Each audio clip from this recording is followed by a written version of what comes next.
And so that's some of the things we'll be going over here.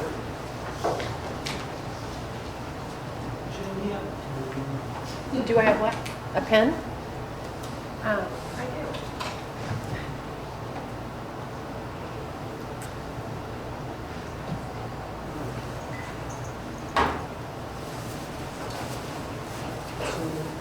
Let's see. Go ahead and get this up. What we're going to try is once we've figured out all of our technical difficulties,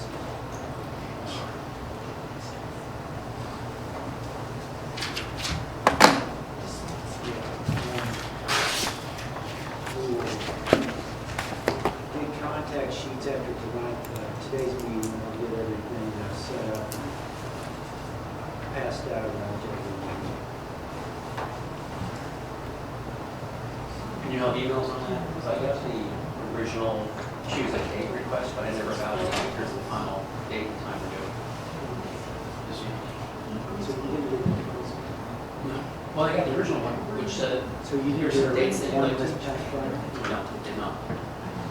So, we're having, we've had some difficulties with our kind of list distributions. We've sent out group emails, and so we heard this in a couple of minutes, and so we've got to straighten this out. Have you guys received email reminders, or, like, I sent out one Friday? I got one from you.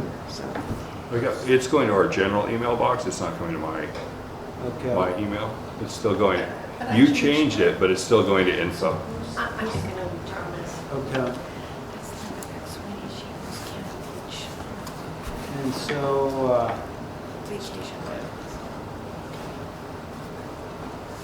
so we're going to be dealing, of course, and my name is Jeff Adams, if you don't know me yet. We're going to get to know. And if you guys sitting back there, it's going to be up to these guys, but they may allow you guys, when it's not full, to come up and sit at the table. And that's up to them.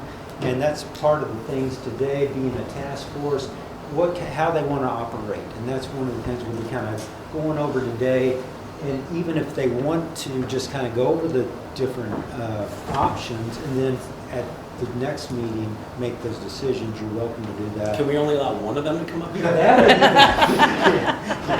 And we're going to You're not sure who I'm talking about. go around the table, because I don't know Yeah, that's everybody's exactly, name. yeah, so that's the next thing, thanks, Lisa. So the first thing, this is going to be a lot about data, so we're going to first see who can solve this problem here on calculating, no, I'm just kidding. Oh. Answer But- three.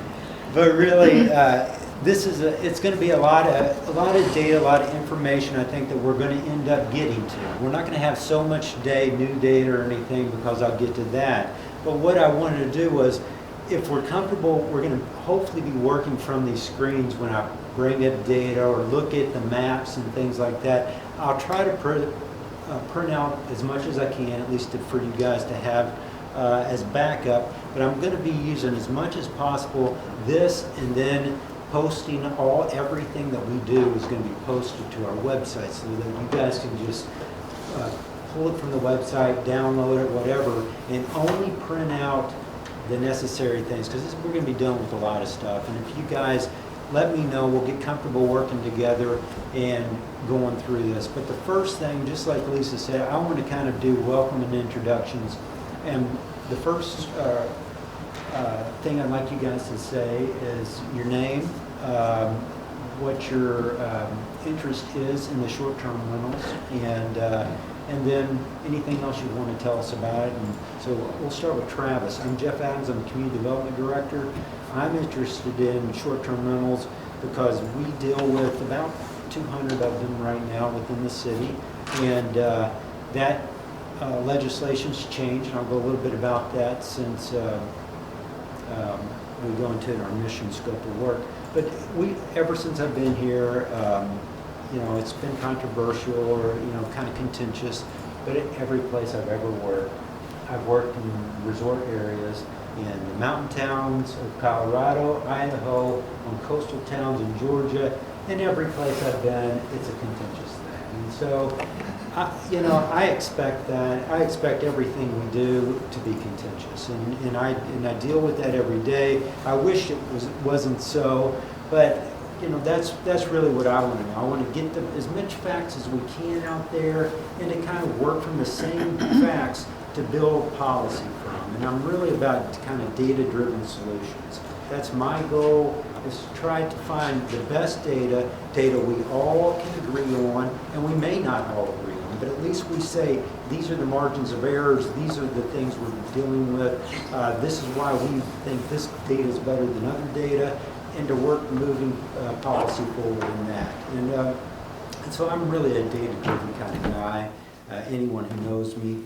And so that's my hopes, to build a great future for Cannon Beach. I think it's a great place to be right now, but I see a lot of pressures, I see a lot of things happening, and I want us to keep this place special, and that's a daily challenge, I think, for all of us. So, Travis? Before we go to Travis, would you mind, can we have them sit at the table? Can we not wait? Because the Yeah, volume you in guys here is make not the it- greatest, and I hate to have my back to Yeah. anybody. Yeah. Well, who are they? Are they, are they the Well, substitutes they'll be able for to the introduce committee? themselves with Oh. everybody else. Yeah, everyone can Yeah. kind of, we'll all go around. Oh, they're part of it. oh, Okay, Travis, go ahead. Thank you. You have an application, right? Okay, my name is Travis Hanshu. I'm with the code enforcement here with the police department. So, my rules, the short-term rentals are kind of a big part of my job. Yeah. So I'll be the one out driving the streets and doing follow-ups and all the stuff that gets turned in. All right. I'm Brian Olson, and I'm one of the partners in Beachcomber Vacation Homes. And I'm here because I want to see a good mix. I think that both short-term rentals and residents are a part of this community and have been for 100 years. Having grown up here, I'm been in Clatsop County since 1965. So I grew up here. I've seen a change. I've seen things happen, but I'd like to see a good mix. I think there's things that can be done on both sides. So.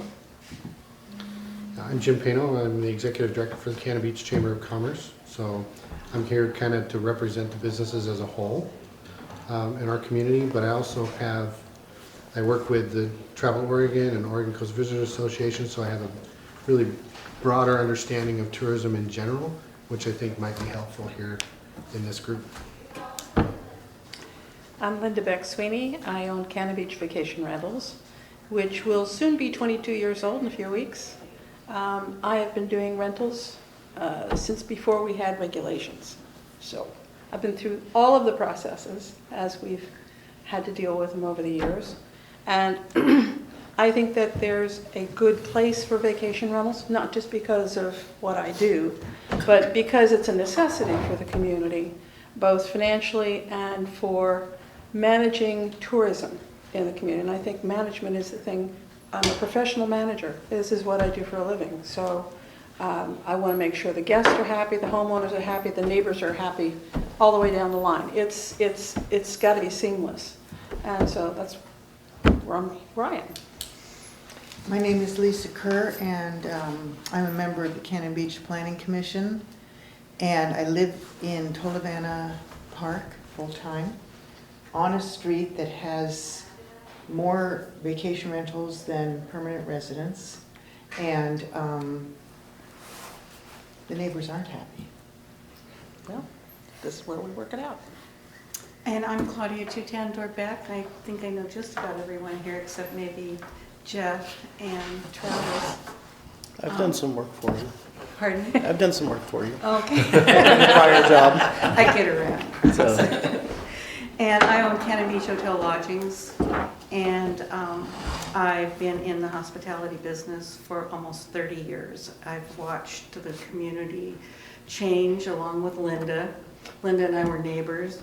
I've watched the whole thing unfold. I have a unique position from a tourism perspective because I have a huge amount of money invested in this community, and so I care, obviously, about what's happening to the community and how this is being handled.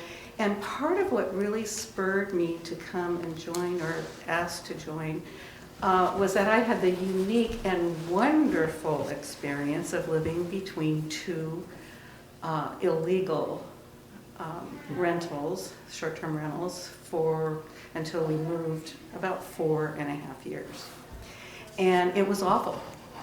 And obviously, because of my position in the community, I didn't want to raise a red flag or cause my neighbors to be angry or do much about it.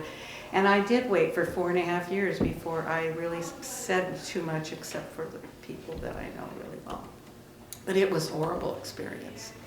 And I don't wish that on any member of the community. And being an employer for, up to 30 people a year during the season, I am concerned about our community not being able to provide any housing for our employees. That affects me personally. Too many short-term rentals affects my business, obviously, and any hotel business in town. So I have a very multi-layered and very, broad interest in this whole endeavor. And so I'm looking forward to working with all of you. Sounds like you'll be struggling with your left and right brain every day. That's right. Bob Neroni, my wife Lenore and I own EVO Cannon Beach Cooking School. I wanted to get involved here, because I think it's important that as a community member and as a business, you get involved. I've not done anything really with the city before, although I'm very involved in the chamber. And I live in Tolovana as well, and I see both sides of it. As a business, I see the need for housing. We'll just kind of label it all, whether it's a hotel or short-term. I've got friends and associates in every aspect of the businesses in here in Cannon Beach. So I'm coming in with an open mind. I don't have a preconceived outcome notion, but I need to be better educated. I have short-term rentals all around me as a business and in my house as well. And I wanted to understand what drives the codes, what drives enforcement. I'm not even aware we had a code enforcement for that long. I knew Jenny before you, but prior to that, I'm not even sure we had one. So I'm not that involved to know. So I want to be better educated and want to quit complaining and be part of the solution as opposed to just another problem maker. I'm not a problem maker, just for the record. I'm just using that as a phrase. I want to be conscientious and and understand why we're doing what we're doing. We know what a problem maker you are. Stop it. Just ask Lenore. She's not here to protect you. Would you like me to? Yeah, sure. Sure. My name is TJ Bueller. I am with Cannon Beach Vacation Rentals, and I'm much like everybody in the room, and much like Jeff. I think the city, in the short time I've been here, this city has issues surrounding tourism, and I think the smartest way to attack those issues is to find out what they are and where they come from through the gathering of information and data. And I think making decisions based on that makes the most sense, and I think is the most responsible thing to do for a community. So that's why I sit here and listen to you all make your decisions. I'm Dave Oliver. I've just moved here in June. We bought a house down in Tolovana Park, and I'm just curious about what goes on in vacation rental land. I have rental properties in Spokane and in Arizona that I've owned for 20 years or so. This is my second home that I purchased down here. The first one we bought in 1990 and sold it in 2000, and now we're back. And we are most time residents down here. Trying to be more than most time residents, but I have grandchildren who have performances frequently in Seattle, so I go back to Seattle to watch them perform. There you are. Well, I appreciate everyone taking the time to do this. I don't think anyone, or I don't expect others to be as excited about data as I am. So no one has to be as driven by that as me. But I do appreciate everyone's kind of perspective and passion, and the more people we can bring here, I'm always excited to have more people involved in the process. And so whether it's the task force members or getting the word out to others, I think what Bob said is perfect. I mean, it's also about education. And I think that, I feel that being on this task force, I think that's part of the role is we're going to be educating, we're going to get educated and pass that education on to others as we learn more and more about our community. Because there hasn't been quite the study of the information until recently, and that's a lot because there just wasn't a lot available. But now we're seeing a lot more, and that's what I'd like to get into now. Is kind of the task force mission and scope. I know a lot of what I'm going to be going through today that have been to some of my other presentations over the past year. This may be old hat to some of you, but I thought, as this being the first and the kickoff meeting, there are those that aren't familiar with this. And even if you are, just to kind of refresh where this data came from, why we're using it, and then those questions that we're going to be asking. Are we asking the right questions, and from what data sets, and are there others that we can supplement that with? So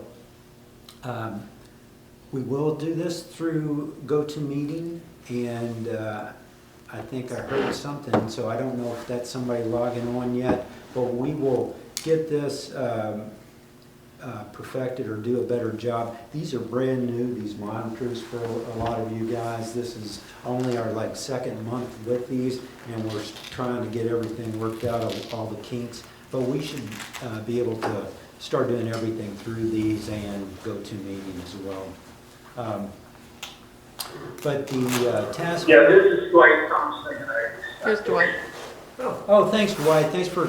Hey, Dwight, do you want to just kind of give us a little rundown of why you're interested in short-term rentals and how you got involved? Well, sure. I get an echo. Oh, let me see if I turn my if I mute me right now, okay? Is this another person on the task? Okay. Yeah, and Dwight, So, there you go. How's that? Okay. That sounds better to me. Can you hear me still? Yeah, that's good. But when I say good to you, I have to turn off mine. Okay. Oh, okay. So, hi, I'm Dwight. I've owned a vacation home in Cannon Beach for 20 years. First, it was a second place to, kind of like a second home, and then went into being doing short-term rentals. I'm interested in this because I really believe that there needs to be a balance between the community and also the needs of the owners, as well as the needs for the businesses, because part of what makes Cannon Beach special is the community and its richness of how people come to, and why people come to visit, whether it's the beach or the art or the food. And so somehow we still have to have a little bit of availability to foster that. But in the same light, I think that there's a real serious issue with regard to the ability to provide affordable housing for the workers in our industries in Cannon Beach. And it's pretty tough. Most of the people, when I talk to folks that work in the restaurant industry particularly, and some of the folks that work in the hotel industry, they have to drive 20, 30, 40 minutes to get to their jobs. And that's not good either. So that's kind of my interest. I've had a background in local government and a couple other things, but that's really why I'm interested. Dwight, thanks a lot, and thanks for calling in. And are you on the computer or just calling in? I'm just calling in because I just got off a plane in Sacramento. I didn't know about the meeting, otherwise I could have maybe worked it better. But I've actually gone through all of your presentations that you've done over the last, I think, year, last year, about short-term rentals and that all about stuff that led up to the creation of this task force. Okay, well, great. Thanks. And And sorry about the invitation. As a couple others have said that it seems like our systems, there's something, we've been having some problem with our list serve stuff when we send it out to different lists. And I don't think everyone's gotten the invitation. So we'll try to correct that here in the next week when we follow up from this meeting, okay? No problem, I just didn't want to get dinged for missing a meeting. Do we know if Lisa Frazier was informed of the meeting or I not? don't. I can't tell you. Krusty's working on it right now, Yeah, determine who got the who email. got it, okay. All right, and so the short-term renter task force mission, I put this on the back of the agendas that I sent out, but this comes really from our comprehensive plan, as you'll see here in a second. It's in order to maintain the residential character and livability of its neighborhoods and to prevent the adverse effects of the transient occupancy of dwelling units on residential neighborhoods. It is necessary to limit and regulate the transient occupancy of dwelling units by investigating the rental permitting violations and impacts of the STR program in Cannon Beach.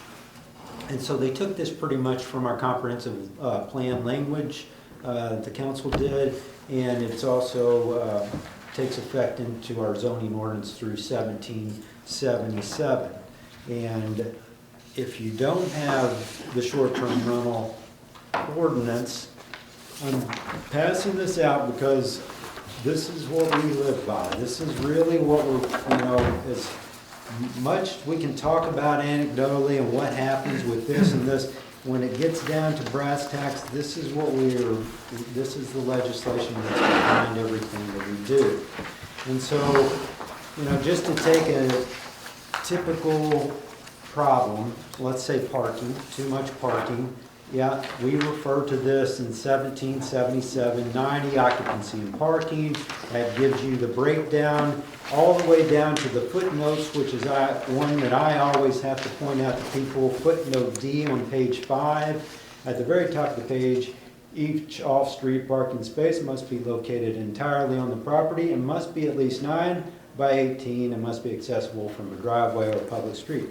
And so we're tied to these ordinances, and so whatever we come up with here, that's what we're going to be doing. We're going to be giving direction to the Planning Commission and the City Council on what we can do to improve our short-term rental program. That has to speak through this policy, through this 1777. Okay, to ask questions as we go? Oh, yeah, sure. So our purpose is to manage to this document or make recommendations if we agree the document needs to be updated? Yeah, right. So we can say the code as it stands should be changed for this reason, et cetera. Yeah, exactly. That's what I think the mission, your practice is to say, okay, these are some of the policies, and we're going to be getting at this scope of work, the area of analysis. Is Cannon Beach seeing an increase of short-term rental activity? If so, are they geographically concentrated? Are they related to intensity or duration of use? Are there other concerns within short-term rental activity?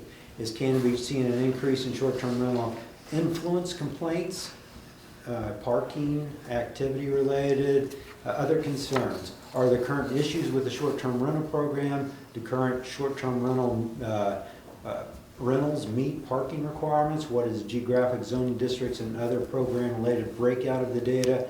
Are there code alignment concerns? One that I always come back to when I talk about this is that our front yard and backyard ordinance setbacks for all of our districts are 15 feet. Well, for years, it was kind of taken that, you could park a car front end and that might count as your parking space. That's not what it says in our ordinance. Our ordinance says 9 by 18, not 15. And so these are, ticky-tacky things a lot of people say, but it's, that's, if we're going to change our ordinance, let's change our ordinance. So I'm not the one working in that gray area. So yes, that's what you guys are charged with. Let's look at the parking. Let's look at the complaints. Let's look at the geographic intensities that Lisa brought up about intensity of use in a certain area. So there's various ways of doing this, and we're going to be bringing those into also our discussion. What are the different models out there for solving intensity of use? What are different models out there for parking problems? And bringing those other models that are out there, whether it's the Mountain Town Community, say Bell, or Aspen's doing it this way, or, hey, Newport's doing it this way, or Key West is doing it this way, and I think this is an interesting model. And so choosing those different ones to possibly solve the different problems that we find or see exist. So from a meeting standpoint then, you know, with the exception of, well, I won't speak for the room, but if I look at Brian and Linda, and they live and breathe this every day, and then myself, who's new to this, I've got a lot of catching up to do. Do you see these meetings, because they're done quarterly, based on what you asked us to do, do you see these meetings as the first several getting us all on the same page? Yeah. And then we're going to cut these into little chapters and take, each meeting will be segmented so we can come to them knowing what the expectation is and what we're going to be talking about and what the outcome should be? You can tell Bob is an educator. I don't even have to do the job. I'm just trying to. What you did. Yeah, No, okay. it's exactly what I was going to get to. That is exactly what. Oh, I'm sorry, I didn't mean to get ahead. I'm just trying to. Those are and if I'm missing things, if I'm going too quick or whatever, please ask me those questions, because that is exactly what we're going to be talking about. We've got we've been tasked with 4 years, right? That's really kind of what the task force was set up for, 4 years. I probably won't even be here. You know, by the time this thing gets, who knows, the rotation here, right? But if I am here after 4 years, that's when I expect those third and fourth years to really be bringing in the kind of the fruition of what we're wanting to do. It's not to say if we find really some issues in this first year and say, hey, these really need to be changed right now.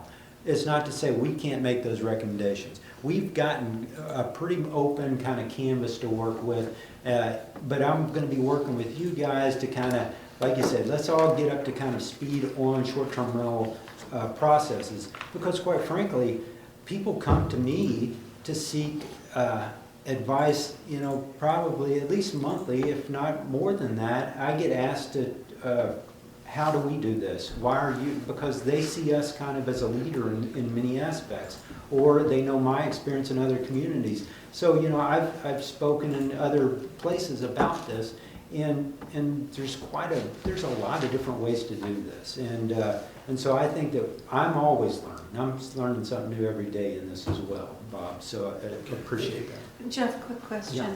So, you know, I'm all about data. I couldn't run my company without good data. Right.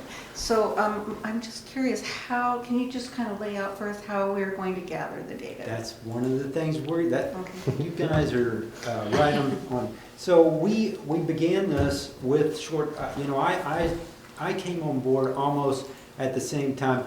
And if you guys don't know Jill behind, Jill is honestly, you know, she does 90% of this work, and I do about 10, is the way I say. But she's large part of what we're doing here today, and a large component of this. All the blame goes to me, though. Okay, so You're the guy at the top. but anyhow, really, we both kind of came on board when short-term rental helper. We started using this kind of scraping technology to help us. So speaking of data, this is one of the components we use to gather data. I'm going to be going through different data things today, and that's one of the major things on your agenda, talking about getting kind of familiar with what the data is that we're working with. Okay, I have a question with the data, and I think I mentioned this last week too at the meeting. I guess I'm mistaken in thinking this, and I would like you to correct me. Is a lot of the data taken from a 10-year-old census? No, Okay. it's taken from different sources, and each one. That's the other thing. Every one of our products, whatever we put out, we're going to put where that data came from. That's one of our goals, is to say, hey, this is our transparency. This is where we're getting that data. So if it is taken from 10-year-old data, it'll say that.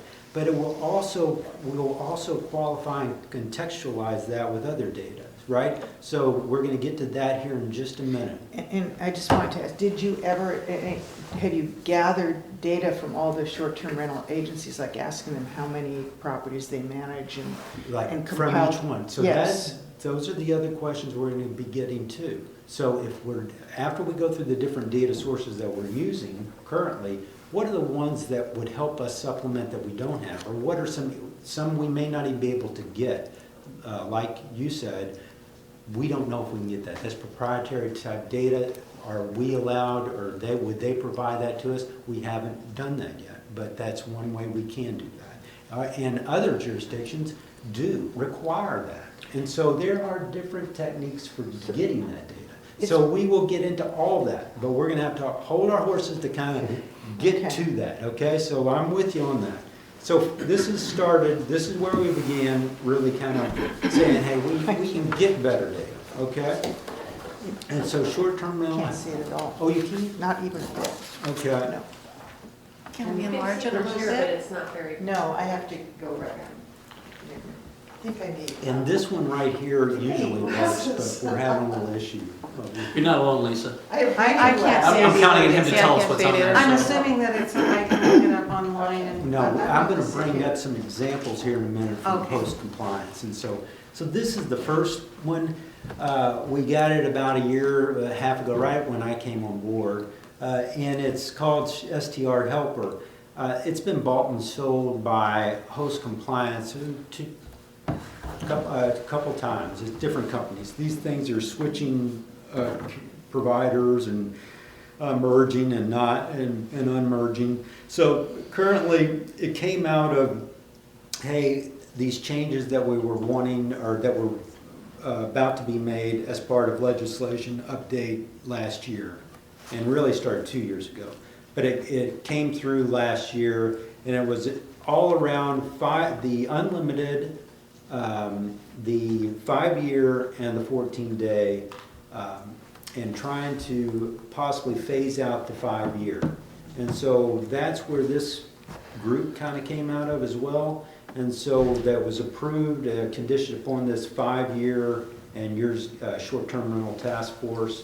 And then the 14-day was going to be switched to what's called a monthly, and that was denied. And we stuck with the current 14-day language. Then there was this owner option and allow a self-managed short-term rental to defer penalties. That was approved, and that's in the ordinance that you can see in the new language. And then update the violations and penalty sections of the STR ordinance. And so we did that, and those were the just recently approved, and that's where we stand. And that's the ordinance I just provided you guys, and we will talk more about that at the next meeting, really, to kind of look at the ordinance and how it works and, you know, where it's not working, perhaps. But this is at the point where I wanted to go over with you guys that this is a task force. From my understanding of our charter and from the way our language for task force and subcommittees and things work, you guys do not have to have a chair. You do not have to do all of the Robert's Rules of Orders and everything. But then again, nothing is stopping you guys from organizing yourself into that type of committee and to have motions and approvals for certain recommendations and things like that. So, you know, my thought was that at least at this meeting to discuss that, if you guys want to kind of have a chair, vice chair kind of structure, just at least to have maybe a point person for me to work with to say, you know, I'll bounce off my ideas of where I think we should go with this next agenda. Then they could respond to me with, yeah, I think that this is great, you know, we can do it that way. And then somebody just to chair when we have decisions and things like that. And so it wouldn't fall to staff or me to do that. So I'm open. I was going to open the floor and let you guys to kind of discuss your all's kind of structure and how you might want to hold the task force. Like I said, the expectations are that you would meet quarterly. You know, no specification even on that, but that was just kind of the general guidelines. And then with that scope of work and that mission statement. But then pretty much it's up to you guys on how you all want to do it. Before we go forward, can I ask another question? Yeah. It may be relative or not. So, again, I go back to, and Lisa, maybe I'm speaking for both of us, I don't know what your background is either, but it seems like there's a lot of catch-up on some of our parts, like me. Will you be getting us a lot of data prior to these meetings so that we can get better acclimated, so we come to a meeting more prepared? Yeah. Like I said, this one is, the data's been out there for a while, most of it. But yes, for the next one, we're going to have the current update of our audit data, which is kind of a major, one of the major components we'll talk about in here. So, not to interrupt. So with that, yeah, I will bring a lot of new data to you, and you will get it like a couple of weeks in advance. So on that note then, when we come to a meeting, the expectation is everybody has got themselves up to speed, and if not, we still go forward and, because we have, 4 years seems like a long time, but we're meeting quarterly. Yeah. Like it's forgotten between 16 meetings. meetings, yeah. Yeah, okay. And will you be sort of giving us a map or numbers and statistics that you already have Yeah. in place? Yeah, and we're going to, like I said, I would prefer if you guys are hip to it. I like working a lot of it online and posted, and you guys can pull it down when you want it, or work with it online as you want it. I'll even make a lot of Google Maps out of, like you said, if I quarterly, I'll just do the latest Google Maps of all of the rentals and the different classifications. You guys can pull that stuff. I can make code enforcement kind of things. Likely would not do for code enforcement. I likely would not do it by address point, but at least by, say, within a 3-block radius or something, just break it down into an aggregated areas so that we're not pinpointing a property thing. Because these will be available not just to you guys, but just to anyone to work with. So yeah, but I can also, if you're not comfortable working that and you say you want maps and stuff just in a hard print, I can do that as well, okay? PDF versions and stuff. Okay. I'm curious, I didn't realize you were even thinking of having a chair and a vice chair, and because this is not a commission. It's not. It's a task force. Yeah. And I think we're better off just working through things and just talking Speaking our openly with minds. each other and relying on our ability to be polite to each other and not cut each other off in the middle of a sentence, et cetera, et cetera. Because I'm not comfortable with making motions or, you know, I don't think that that gives balanced information necessarily to the council. Yeah. And I would suggest that we just keep this as a real task force, not as a commission, and openly discuss things. Okay. Anyone else? Well, I have a little bit of a different view, Lisa, thank you. You know, I think we're going to be dealing, or at least I anticipate, perhaps incorrectly, that we're going to be dealing with a pile of information and going in a lot of different directions. And it would be really nice to kind of have a point person to sort of funnel things to direct us and handle things. So at least a chair. At least a chair for me would be really helpful, because I'm very, very short on time and availability. And I think a chair would be really helpful for me. Well, funneling information, giving us information, making sure, that's what Jeff does. Yeah, I'm comfortable with either way. And the question I would bring to that is, I'm all for open discussion because I think we can get the best ideas on the table at that. But when it comes to submitting something to the council or through the steps beyond our task force, I think that needs to be very specific. So we may need to provide those motions so that we get it exactly the way we want to present it to the council. Well, see, the problem I have with that is that there are some very diverging points of view on this committee. And I would say, I think that there's,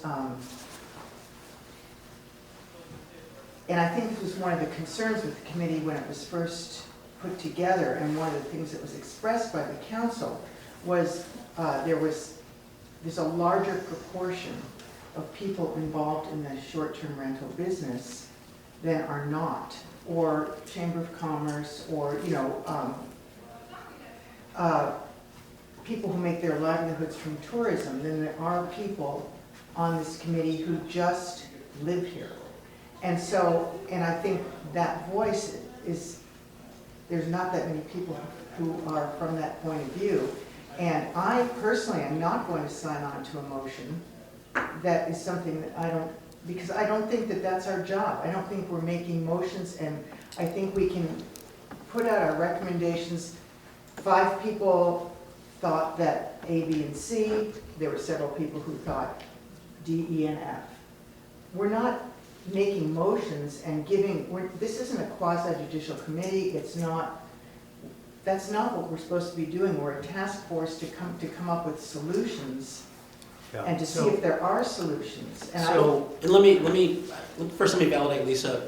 I certainly appreciate what you're saying, and again, I'm trying to sit in the background and look at everybody's saying, and I don't disagree with what you're saying.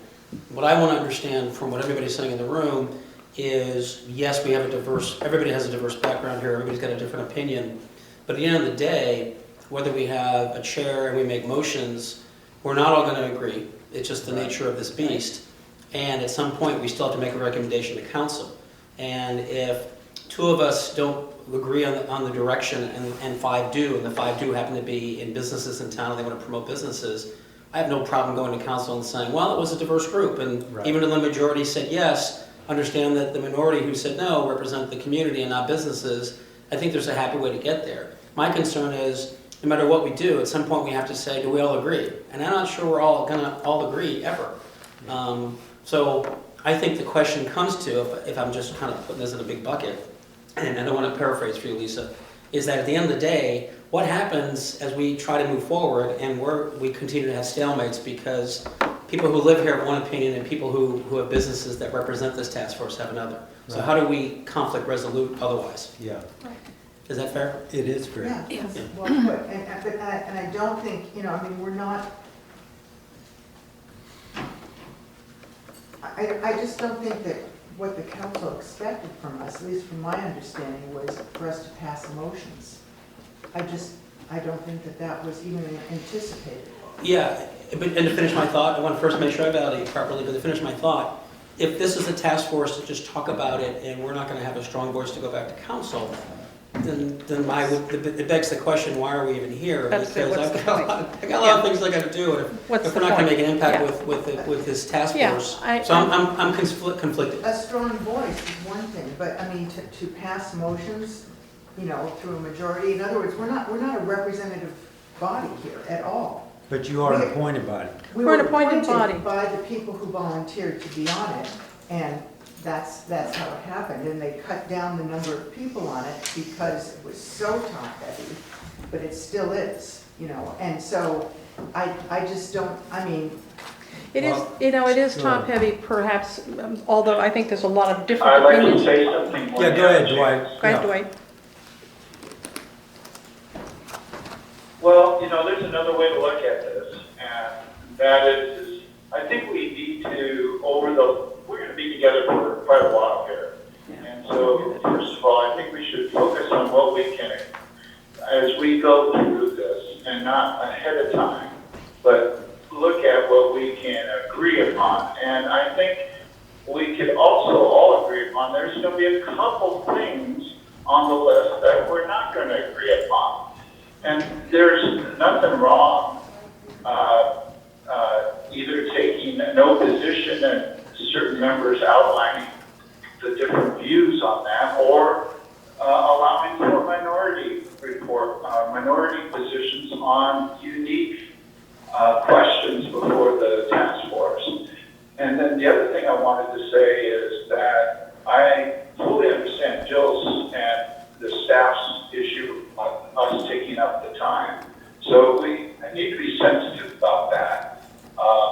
If we were to elect a chair or a vice chair, I'd like personally to find the different members of the task force to get to know them before I am prepared to take a vote on that. I don't know everybody here, and I'm sure that most people don't know me either. So, and some of you that live in the community may know each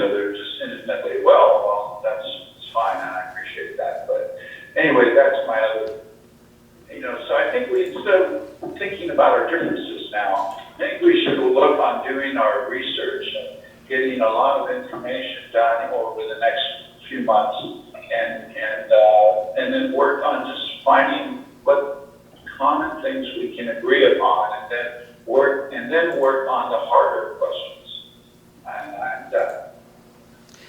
Is it also fair that, to Lisa's point, that as we move into certain topics that really truly impact the community at large, as well as the businesses, that we offer an opportunity for the public to come and give their opinion? Oh, sure. Yeah. Because I think, to your point, it may seem one-sided, but as somebody who lives here as well, I would, again, education, knowledge is power, and the more we hear from who have a vested interest as just a community member, I think if they have an opportunity to speak, provided they get that email. I'm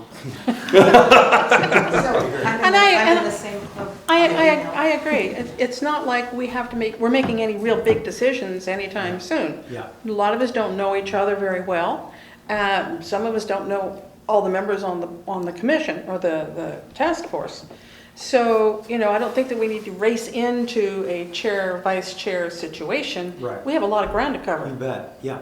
We have a whole lot of ground to cover before Yeah. we get to the point where there's any decisions. Yes, exactly. We are still So- in gathering, research and gathering mode right now. Yeah, So, I mean, it's easier for you if we put together a chair and a vice chair, and I I don't know about recognize that, that. Well, maybe, Yeah. but, because you'll have a point person. you're right, yeah. But the reality is, if you get the email fixed, Yeah, once we get, we all have an opportunity to group email at that point.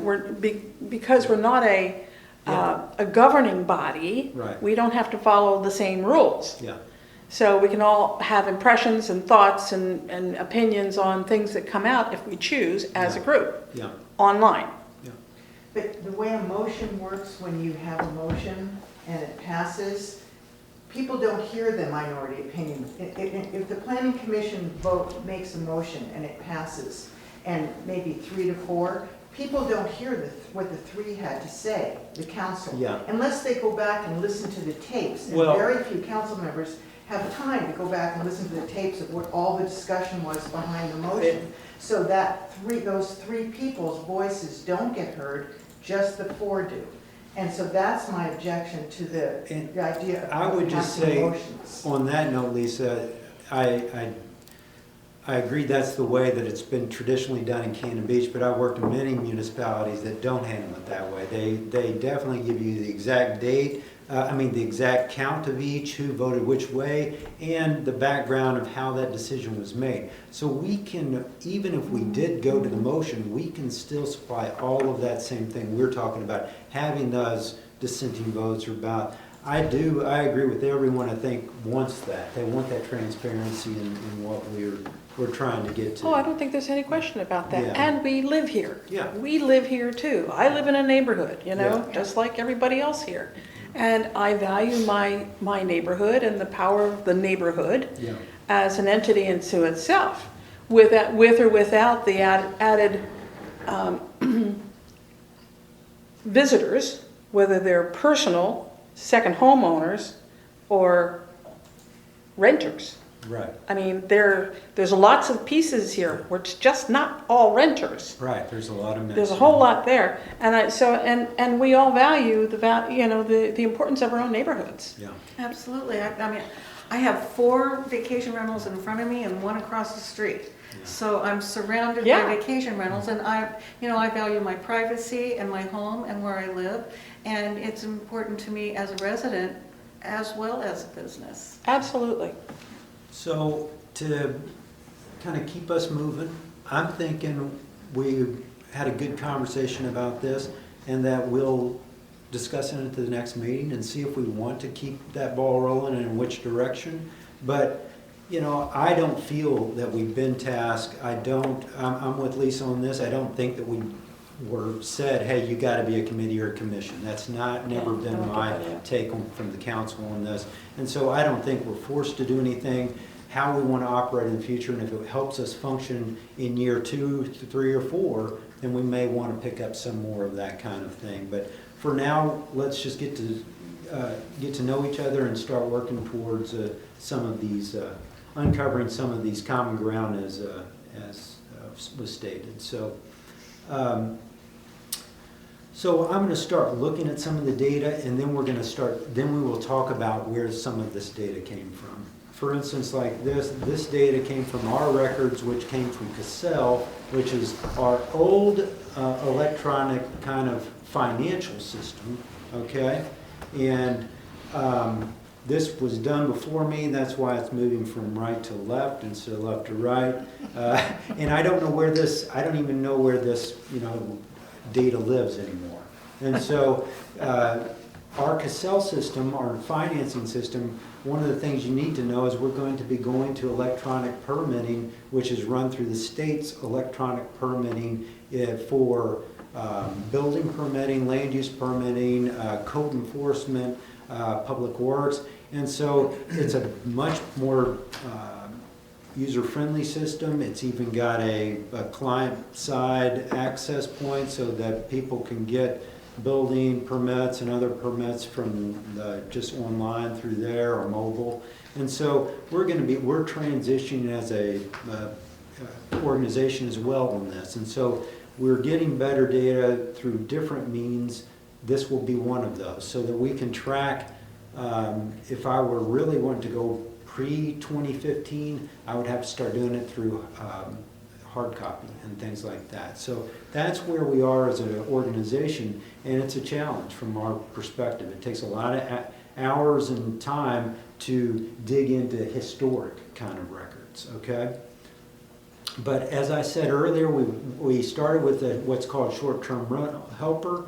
That transitioned into host compliance. And short-term rental helper, what it does is what host compliance does, nowadays, it scrapes every day all those Airbnb websites, VRBO, or now they're called Vrbo. All those different websites, it scrapes what information or what's being posted there and compares it to our parcel data and information that we have on site. And I'm going to give you guys a little run through post-compliance in just a second. But this is the information we pulled back from when we started that legislation that just passed. And at that time, we had 50 lifetime unlimited permits, 45-year lottery permits, 110 14-day permits, for the grand total of 200 total permits. And like I showed back there on that last slide, we really hadn't changed too much. We go up and down between around 10 to 20 permits up and down, so about a 5 to 10% each month or two. And how many houses are there in? We'll get to that. Okay. Yeah. Thank you. So that, as it breaks out, looks like this, 55% in the 14-day, and then that lifetime will be decreasing automatically because once an ownership or something like that phases out, they lose that. The 5-year, however, is phasing down now. It's starting because we've decided with this committee we're going to collect data and start understanding it, but until we come up with any kind of policy decision stuff, that's slowly fading down on that number as well. Yeah.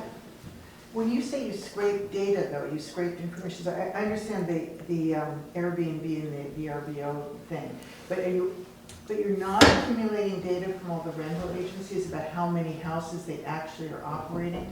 You don't know that? From our property management companies? Yeah. We have, yes, we get everything we have short-term rental licensing, right, permit.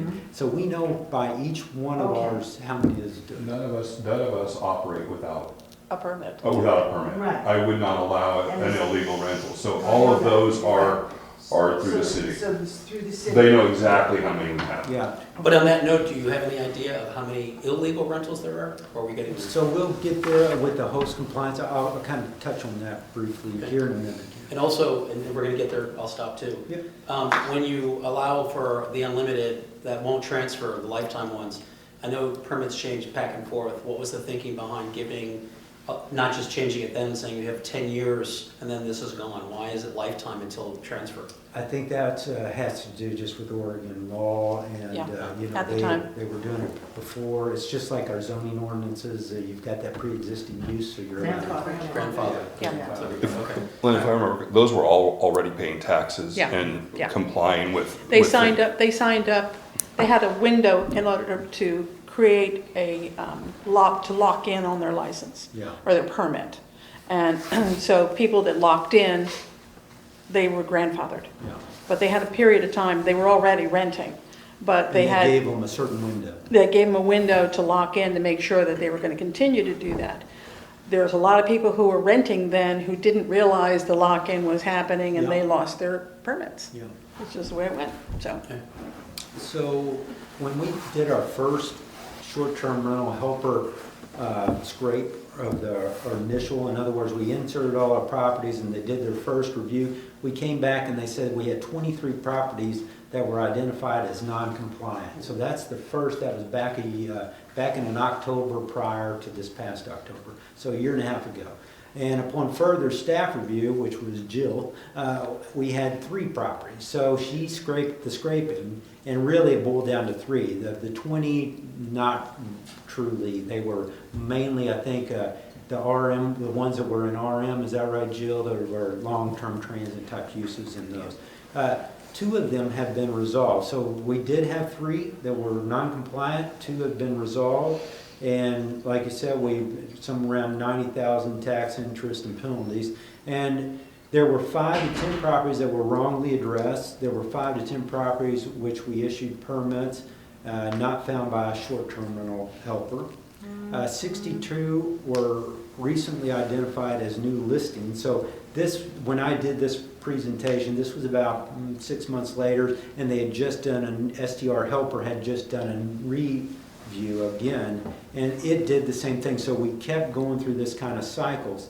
The host compliance, which we started, about 3 months ago or so, is much cleaner, I think, at least from my perception. It's a much cleaner operation, and we're seeing a lot of, Yeah.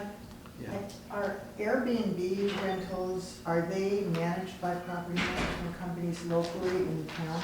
Some of them are, well, they're all done by what's called the, what's the property manager, what do we call it? Local representative. They all have to have local representatives. All of our properties are on Airbnb and are all professional. But I'm wondering if all the Airbnb properties are with one of you guys, that's what I'm No. No. Okay, they're not. Some do it themselves, Yeah. some have others doing it for them. There's local people that might do it for them, and they sign up and do it that way. So, and just to throw this out, Joe, all of my rooms for all 4 hotels are on Airbnb. So it's a very diverse system. Yeah. But you're managing it. I'm just talking about, I was Yes. trying to find out if Airbnb ever is in a situation where no one is I think supervising locally. that possibility exists every day. Sure. Yeah. Okay. And that's a good question. That's why I was asking, you showed 2 that aren't compliant, but how much, do you really have preview to how many Airbnbs are John Doe? Oh, I'm gonna go ahead and get some money, and puts it on there. I mean, how much of Cannon It's Beach? scraping all the time. So, I mean, we pick those up, and we'll talk about them here in a second. And I think where I think some of those issues come, and possibly even on your street, is that you have the people who are second homeowners who rent their house through the Multnomah Athletic Club. Yeah, They post, well, there's no way for We can't- the A scraper scraper find to them. find that. yeah. And so that's one of Neighbors the are the tough only ones. way that happens. Yeah, the neighbors are the only way, Yeah. but And you the know, neighbors addressing it and bringing it to our. Right. Absolutely. Right, and that's what- Anytime we find them, we Goodbye. turn them in. yeah. Yeah, we'll talk about Yeah. more of this in a little bit after I Okay. get through my slides. Let's talk. Sorry, Jeff. But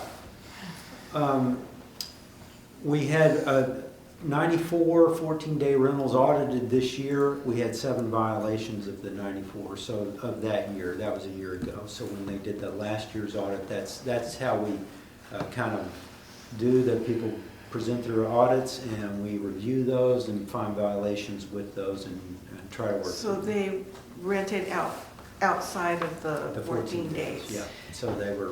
It's a model that you have to follow to stay within the audit Right. requirements. And it's challenging. It's challenging for a professional company, let alone someone who doesn't know what they're doing with it as an individual, and that's where most of what they. I wouldn't want to deal with it. Yeah. Yeah. So let me just kind of pull up host compliance here if I can, and we'll just kind of look at my dashboard and how that's. So I can see here is all of Cannon Beach. It gives me some data here, 162 in jurisdiction 1, short-term rental added last month, street addressing. It's giving me different types and everything. I don't work with this that often, or haven't recently, but Jill works with it a lot more than I do. But I will be starting to work with this more. But you can see, I can zoom in. I'm getting pretty much down to the properties, each one, what's compliant with land use regulations, what they've identified as non-compliant, unknown compliance status, and not yet identified. And so what we would do is we would go in and also check on these non-compliance, these ones that haven't been identified yet, and pull that up. I'm going to just pull up one just to kind of show you what it looks like if you go to a property. And so what it does is it's from the different scraped data. And so it will give you this.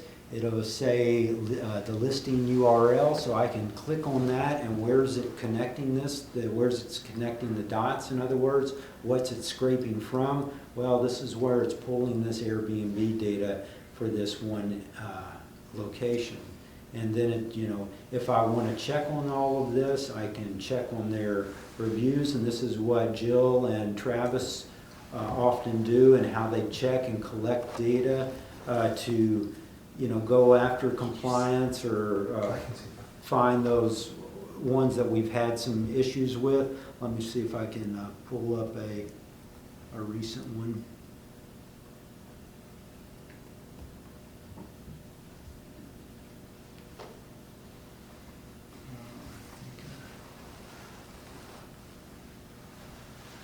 So what I can tell you while Jeff's looking for that is the new platform is extremely accurate as far as address. So STR Helper, they would send over a bunch of listings, and we'd have to weed through and look at pictures and try to determine if that was an actual rental or what the address was. Host Compliance, within a couple of days of that being posted, has the right address and knows if it's compliant or not compliant.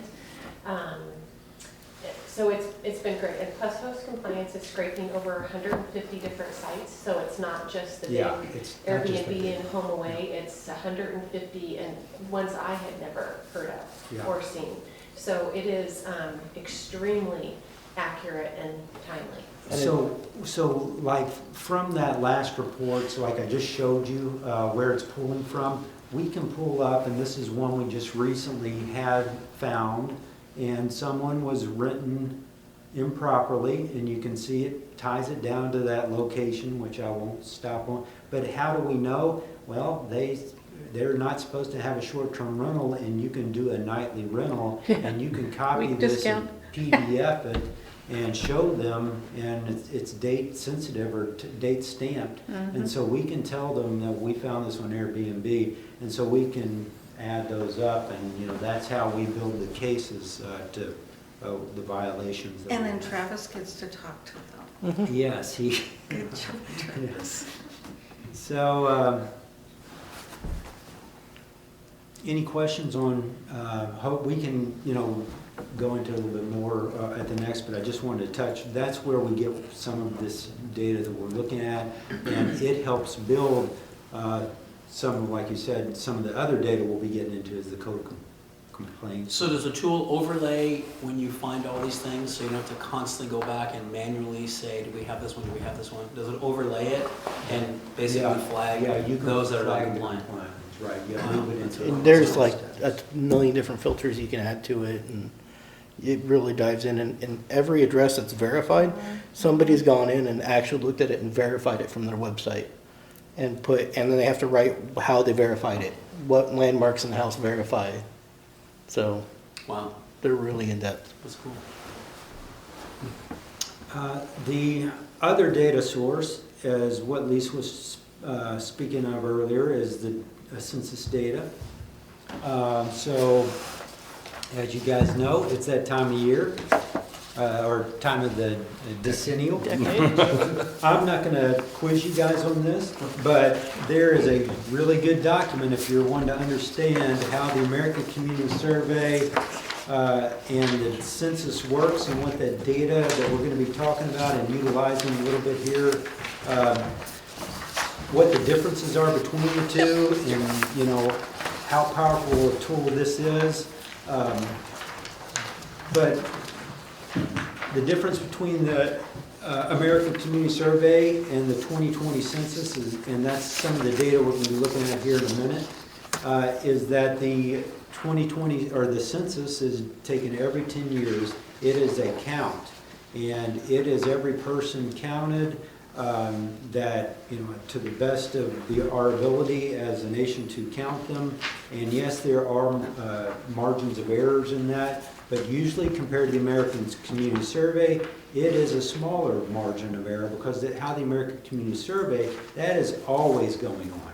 So they're always sending out sampling to communities. And the American Community Surveys, you will find 3 and 5 year kind of averages. So what they're doing is they're taking samples that they're sending out to different communities and giving you these error rates, and you'll see error rates. And that's what I gave you this for, because it kind of gives you a little understanding of what the difference is between the two. They're both, they don't ask the exact same questions on the 2020 census. It has will have a long format, and so that is a sample as well, but it's a little bit more accurate than the ACS as far as sampling data goes and the methodology. But if you're really wanting to dig into all that kind of margin of error, I'm always happy to go into that kind of thing and to talk about that. But I do want you to know that that's going to be one of the things we'll look at. Now, as we go through this, the census is this year, and so we won't get the new census probably data for our area to compare to this kind of recent numbers I'm going to be showing you. We're not going to get that for probably a couple of years. But once we get that, that'll also give us another data point to kind of capture all we're really changing as much. What I like to do is I like to take this community ACS is what I call it, and the census, and kind of look at them together and see, are we moving in a direction towards a certain direction? And, there's a margin of error in it, of course, but it gives you a good sense of where you're moving as a community. And so the data sources, like I said, the census, the ACS, which is run by the census government operation. We've got the short-term rental audit. So we do this yearly audit. We'll get that data, and that's what we're talking about with everyone's permit. They turn in is it quarterly, Jill, to audit how much they're doing? Yearly. Is it yearly? It's annual. Transit room taxes. Okay. Yeah, it's annual. Something, and then host compliance is the other source that I showed you, which transferred from short-term helper. And code complaints, another data source that that we utilize now, and will be even more utilize it easier with the e-permitting system. Then utility data. I've worked in other jurisdictions where we can track kind of like water usage and other things like that, and look at what's in use, or how much a place is being used. County assessor data and GIS data. So we have really good ability to take some of this data, like census data, American Community Surveys data, and apply that with the assessor's data in our local data from GIS, and put those into map format so you can kind of see patterns that are developing. Transportation system plan. This year we're going to be doing a new transportation system plan, which was funded through the transportation grant, and that's going to get us parking data and traffic data that will also help us look at some of these issues that come up in parking. So you trust the integrity of all the data? Just one or two questions. Yeah. Back to Lisa's point. And then the second part of that is, and don't take it wrong, it's not the integrity of the data, but are you confident in how the data is being assessed, overlaid, and and if you will, put on paper, you feel good about it. Exactly. So that's, well, no, that is, Bob, I think that's what we want to do. We want to, okay, once we collect our data and we're looking at our data, you know, are we answering the right question, asking the right questions and answering those questions with the data? And yes, making sure, like I said, okay, if I'm showing you a slide, I've got that, where that comes from, 2010 census, that's where the data's coming from. And the same with the mapping, you know, I'm not just, and we're verifying that. And so I will expect and challenge you guys to always ask that of me and always look at that and any data we're looking at to make sure. And so this is from the 2010 census, vacant housing units versus the occupied housing units. And the reason I use this as kind of the starting point is because it really is, as far as sampling, measures of error and problems, the census is usually our best. It's not great, it's not the best thing we could come up with, but really it is the best that we have available right now. As far as just answering the broad, who's living here and all those kind of questions. And yet, like Lisa said, this is 10 years old now, so we have to take that as a you know, within a margin of error. Is the green, what does that mean? Does that mean part-time residents or? So vacant housing units, that's just housings that are not occupied at the time of the census, okay? And so I'm gonna go each one into this with more levels of, okay? And so then when it's broken down further, you'll see ones that are for rent, rented but not occupied, for sale only, sold, not occupied, for seasonal, recreational, or occasional use, all other vacants, okay? And so that green is pretty much what we're talking about as kind of second home type of usage, whether in short-term rentals falls within those kind of things. Whereas the occupied housing units are those generally what we're living in, okay? And then that's broken down further into for rent and things like that. And then I overlaid that with that short-term rental to give you kind of a percentage of how much of that total pie short-term rental takes up. Okay, so 11%. And so this is what that looks like.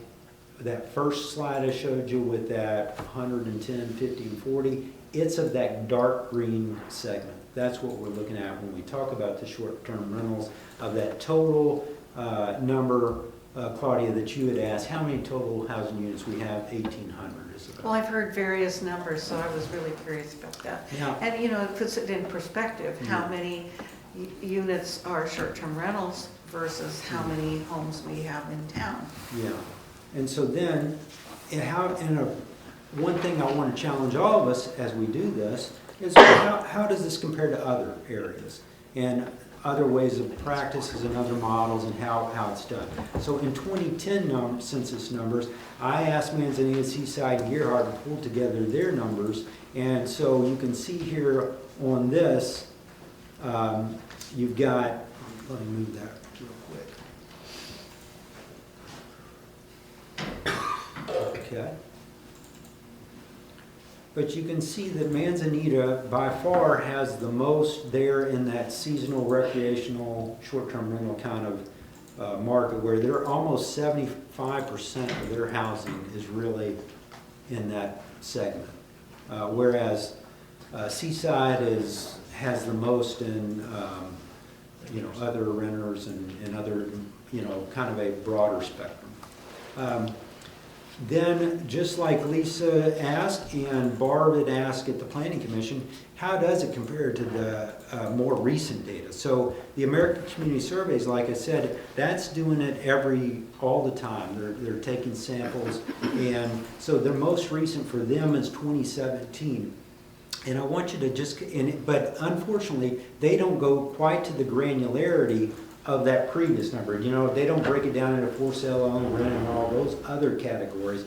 They're just basically looking at the vacant, renter, and owner occupied. But it does show you that, like I'm sure that Barb and Lisa and others are concerned that, hey, we're growing in as far as second homage. And if we're looking at this more recent data, you can see this, where this green number falls, where the green turns into blue. Yes, that line is what you're really looking at. And yes, you can see all the areas are growing in that if you just kind of flip back and forth. And so those are one of the things we're going to be kind of investigating and thinking about further. You know, is there other ways to get to that data and to, you know, Manzanita capped theirs at a certain percentage. Seaside does what's called proximity, so they can only have so many within, I think, a block or something like that. I don't think two could be next to each other and stuff like Yeah. that. And nothing east of the highway. Yeah, okay. What, didn't Gerhart recently pass something with no more short-term rentals? My understanding, and I'll check for the next meeting, they had, it was on their agenda, but I don't know if they ever passed it. So my brother-in-law is on council there. What they did is they gave a time period and said you can apply if you've been a short-term rental, kind of like when they were grandfathered here. Oh, okay. And said you can apply, and once that application period was up, there are no more at this point, there are no more short-term rentals. Are people challenging it, or? It's probably going to be challenged, but at this point, that is where it's sitting. So you won't see it grow. It could shrink over the next couple of years, but that's where they allowed that 80. Okay. And those were the 80 that it put in for, and they had to comply with all their new safety standards and septic systems and all of that. So Yeah. that's what happened in Gerhart. Okay, thanks. And so then so that's our census and ACS kind of big picture data. And then we took our audit from last year and kind of broke it down into lifetime, 5-year, and 14-day. And what are those average reservation per unit per year, average nights rented per year, average length of stay for each one of those guests, and then total number of nights rented per the unit, and then total number of reservations. And this is the total nights by rental type. So 14 days had 38% of the segment, about the same as the lifetime, and then 5-year at about 25%. So as you can see, that unlimited lifetime, even though it's a small number, but by being unlimited, they had more rentals, so more turnover there. Total reservations by rental type, similar type balance, a little bit, you know, more on that lifetime side. And then reservations per quarter, because people said, well, what about breaking it down into the seasons? And we can do a better job of this. Maybe we don't go just by quarter, but go by like, you know, peak seasons or whatever and kind of break it down, or by month, or, you know, just looking at the data a little bit more.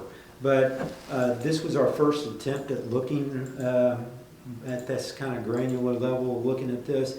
And as you can tell, you know, 14-day reservations per quarter are significantly less, or, you know, much less than the 5-year and lifetime.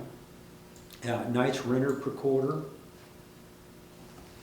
So based on the information that we're looking at here, based on the charter, if you will, if you use that term, of the short-term rental task force, it's not necessarily, and this may be obvious, but I'm asking it, there's not necessarily a problem that we're looking to solve. I'm thinking of the process flow here, as much as look at the information, look at this, and see if we all agree that either great, leave it alone, or we should make subtle changes, or whatever that looks like. Yeah. So no problem's been identified. Well, I'll get to the kind of issues that have come up since, you know, what I'd say since I've been here, the ones that I hear about mostly, and others. That's one of the things I wanted to talk about. And that's kind of the last thing, kind of get us, leave us with a little bit of challenging us to ask others and talk it to the community. But as you can see, you know, that July through September really peaked to 14-day length of stay there. But others, you know, not a lot of surprise in the others. The other thing that we've been kind of tasked at looking at is the fiscal component of it. And it doesn't just fall to this. And this is, you know, something I think that we should think about the data sources for a lot of things, but one of the things is also the industry and, you know, what's the effect of short-term rentals on the workers? I heard at least 2, maybe 3 people when we went around the table talk about affordable housing, and short-term rentals also part of that mix of alternative types of housing and how it plays against those others and with those. So that, but this shows you what percentage of the taxes collected are short-term rental taxes in the last 6 years. And so we will continue to track that and look at that component because it does bring in a significant amount of money. Are we talking property tax or room tax? This is, I think, room tax. Room tax. Yeah. I can't quite see everything. Jeff, Sorry. I'd be interested too to see on an overlay of that, of what this new 1% also does. Because we now have that new 1% from the county that the city is going to get a portion Yeah. back from that. Yeah. I'd That's be good. interested to see that as well. And another question I have to this is, of the vacation rental portion, how much is for each of the different types of Oh, yeah, yeah. Good point. rentals? Like Yeah. 14-day versus lifetime versus Yeah. 5-year? Because I'm curious, I mean, we're eliminating essentially at this point one category. How much is that going to cost us over the, Yeah. Yeah. Long future? term. Yeah. So, yeah, and then, of course, like I said, the workforce effects and property value effects, all those different things, we can start at least looking at and maybe start saying, hey, where do we want to pull this data from, or can we pull a better data source? Yeah, and also utilities, I mean, you know, wastewater treatment plant, all that stuff, that has to be factored into this too. Yeah. When you're talking about how much tax money something brings in, if you don't factor in the costs, it's meaningless. Oh, yeah, okay. And so, code enforcement's another one of those data sources we talked about. So, currently, we've tracked, this is January 5th when our first code enforcer started. We just brought back code enforcement a year ago. And she worked until, what was it? What do you think, Travis? October, November? Yeah, I'd say maybe a little earlier than that. Yeah. But yeah, I wanna say She was at September. least through the summer, I mean, she was through the summer. Yeah. Okay, and then Travis has just started, so, but it's been a year of data almost. And so we've tracked 177 complaints, 45 of what I call possible short-term rental violations. But that includes everything from rubbish to obstructing right-of-way. So all those kind of things that, you know, well, we don't know what's kind of responsible in all of these cases. We had 13 that were directly tied to short-term rental violations reports. In other words, this short-term rental is parking, too many parking and all those kind of things. 4 short-term rental reports were found to be unfounded or duplicates. 7, we're still in what we call monitoring or trying to find out if they are violating in some way. And 2 were confirmed violations and we took action on. So that's over the year. Can I ask you a quick, like, for example, let's say I called in to the code enforcement, I said, I think that, you know, 32 Plum Street, it has people in it all the time, new people coming in. I'm wondering if they really have a short-term rental permit. There's no sign up. There's no indication that they are with an agency. So I'm just, you know, the code enforcement person can't just go and knock on their door, can he, and say, hey, I want to know if you have a short-term, or can they? No, I mean, we've got different ways we do it. When I do patrols, a lot of times that's recording plates, stuff like that. The movement in the area, the number of cars. so you just sort of watch the place a little bit? Kind of. We do a lot of track it? driving into permits and see what's there, what's not there. Are That's you usually when I tracking go to jail. license plate numbers? Yeah. Jenny did a Well, lot the of that. one that I live next to was a huge family, and so it was a mixture. It was like family was coming all the time, but then in between, you'd see these people arrive, and you knew that they were a short-term rental person. And that's the more data we can get of when it is and stuff like that I can get out there and the officers help me a lot with that too. So on days I'm not here, they can do all of it too. So it was very hard for me, Lisa, to determine and want to complain. I didn't want to, upset my neighbor, who I'm living next to. And also, I could see that there was violations going on, but it was very hard to determine between the family members and the visitors, the actual short-term rental people. You don't know if they're relatives or... Right, and so one of the ways the officer can kind of get control on that is by license plate numbers, I'm assuming. Yeah, because then we can pull DMV files and get. There's a house on Pacific that there's three family houses now. It's in your neighborhood. And in the summer, they're here for 7 to 14 days, and it is all family. And it clogs the street, but none of them are a short-term rental house. Yeah, they're all second. They're all second homeowners, but they wreak havoc They on the make the neighborhood. most of it. Yeah, and they wreak havoc on the neighborhood, but it's Yeah. nothing, the Nothing city anybody doesn't can do have about it. anything they can do about it because they're just like if you were at your house and you decide to have 25 people. Right. But isn't the obvious question, again, what Lisa's asking, can't the city just call the owner and say, hey, questions have been brought up? Because at the very least, what that We can tells always me- ask, Yeah, but because as an depends on owner, if what they someone want to say. said, the question is short-term rental, and as an owner, I'm like, oh yeah, I've had so many people come in and out. I mean, that's a conversation that the city's having with the owner. Yeah, we And can if have they're in violation, you still have to check, but at least the question might be answered that, well, yeah, like to Brian said, this is something we do every year, and that's why you're seeing a lot of activity. I mean, Yeah, I yeah, think- we can always bring it up, but if they want to answer it versus. well, I They get don't have that, to I get answer. that. Yeah. One of the hard parts is the perception. Yeah. Because what the neighborhood then perceives that is a lot of time is as a short-term rental, which it isn't. And so that's where it's helpful when code enforcement comes in and says, no, it's not a short-term, it's a And family. the short-term rental people get blamed. for Right. Something that isn't their fault. Right. Yep. Exactly. Yep. And a lot of the short-term rental people, educate their guests and they know how to park and they know what the rules are. And so, you kind of know when it's illegal because they're bringing in 12 cars and 40 people and they're parked in front of you and throwing diapers in your driveway. I mean, all of which I've experienced in We evicted- filling up my garbage can. We evicted a family 2 days into their vacation last July Uh-huh. because on the second day, 14 people were staying at the house, in a house that slept 8, and we evicted them.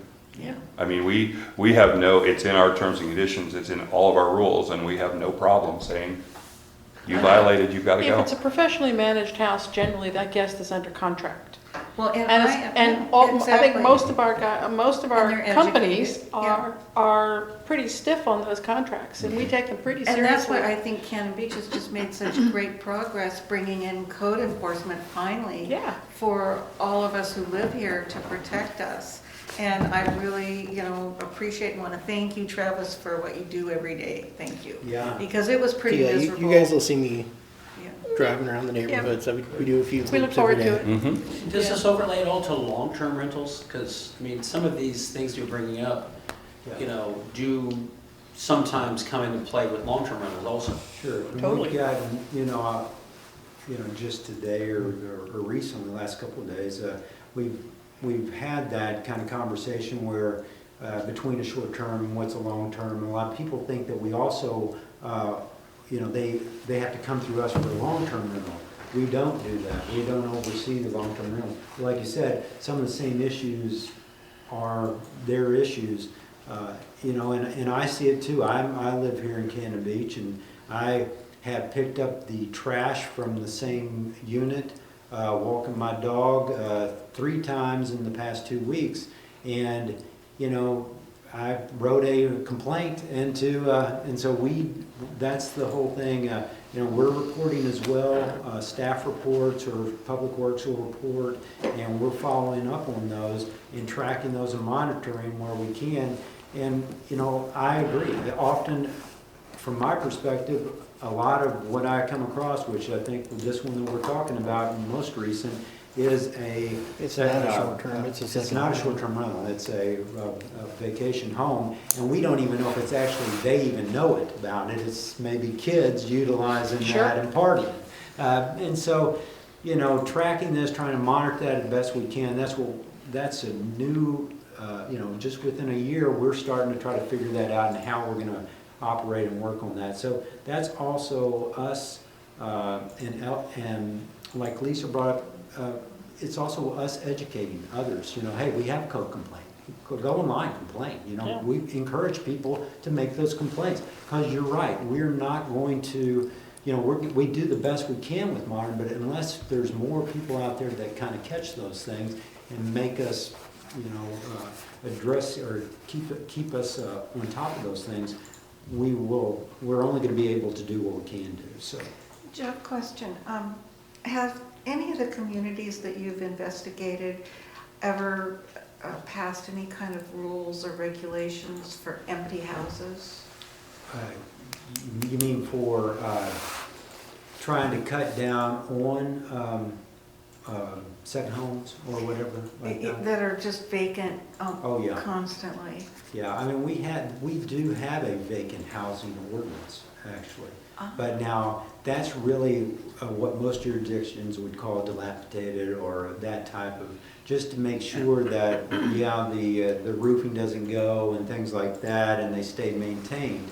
And that's mainly the level of ours or how we utilize ours. But as far as do others make a certain percentage, you know, like Gearhart or others, they cap the number of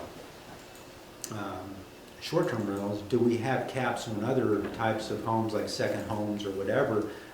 There's not really that, but I do know of jurisdictions, and we're talking about at the Planning Commission, is about sizes of units and things like that, and there has been research and studies going into that, you know, the house sizes, they have a large component of what they're being utilized for, you know. So if you have accessory dwelling units and things like that, and what we do, which is not many jurisdictions do, we do not let our accessory dwelling units be utilized as short-term rentals. So that guarantees some of those might be utilized for long-term rentals. And unit sizes and things like that, there are ways and there's tools for encouraging different housing types, if you want to call it that. So, issues and concerns. So this is kind of my last, and I wanted to just kind of spend the last half hour or last 20, 30 minutes talking about, well, issues and concerns, how we kind of want to move forward, and then, you know, because there's different ways we can go on this. We can go by topic, or we can go by sections of the codes, or we can go by different models, or the issues we're trying to solve. Or we can just go by kind of a learning process of, okay, let's gather what data we got, look at the new numbers as compared to last numbers, and kind of move forward. But ones that have come up with, or been brought up over the year and a half, understanding administration of the 14-day permitting. That's really what started, I think, a lot of the discussion and the problems that happened at brought out the last passage of legislation. If that's still a problem, you know, I think it is, possibly with new folks that are coming in and wanting to do. It's still one of those issues. Are there better ways to do it? Might also be just a different way of talking about it. Unlimited rentals and the intensity of use. So that was another one of the key drivers of the past years. Violations and penalties. You know, how we determine violations and then process those and go after them. That's another concern, as always. And I'm going to be putting this online and passing it out to you guys as well, so you don't have to do this, but you're welcome to. Zone-based restrictions. So, you know, some people have said, hey, if we could just limit it to certain zones and overlay, or, you know, certain residential districts can do this. And certain districts do it that way. Jurisdictions do it that way. Density restrictions. So some say, like proximity or whatever, Seaside does it, you know, 2 per block or within a certain distance, or that kind of thing. The other is geographic restrictions. Some people have said, hey, there should not be any east of the highway, those kind of things, or you know, in certain areas. Caps on the number of permits, so that's what Manzanita did with a percentage. Others do it per amount or something like that, total. Then frequency and duration of restrictions, okay, so we do it by 14-day. That's very rare. I think we're the only one that I know of that does it that way, which is it's a unique thing, and people will call me and ask me, how does it work, and does it work, and all that kind of thing. Isn't it a nightmare to... Yes. Yes. But it keeps Jill paid. And As a hotel owner, I would not want to deal with what they're dealing with the 14-day. I would not want to even touch that. well, Jill's going to have hair like mine pretty soon. That's just pretty good. Yeah, but she can color it. Thanks, Brian. Alignment with fire code and other ordinances. So like I said, I bring up the parking one because of the 15 feet, 18 feet difference. But there's others, the alignment with fire code. You guys will see in there, after 10, number of occupancy of 10, you're supposed to have sprinkler system, and that's how we do it. But our ordinance says you can go up to 12. And so, we can do a better job of maybe looking at how we align the ordinance, make it easier for others in other sections with parking and fire and all those different things. And that's one of the things we can do over the next few years and talk about that.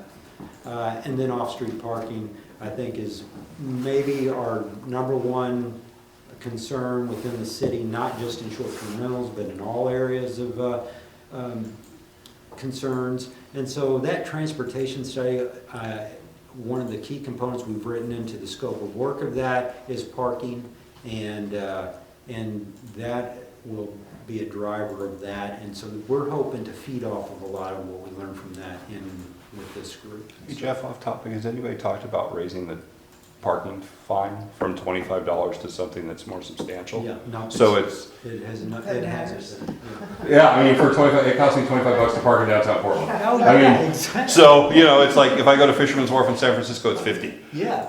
So parking on the side street by your house and get a $25 ticket, who cares? So Oh, I know, yeah.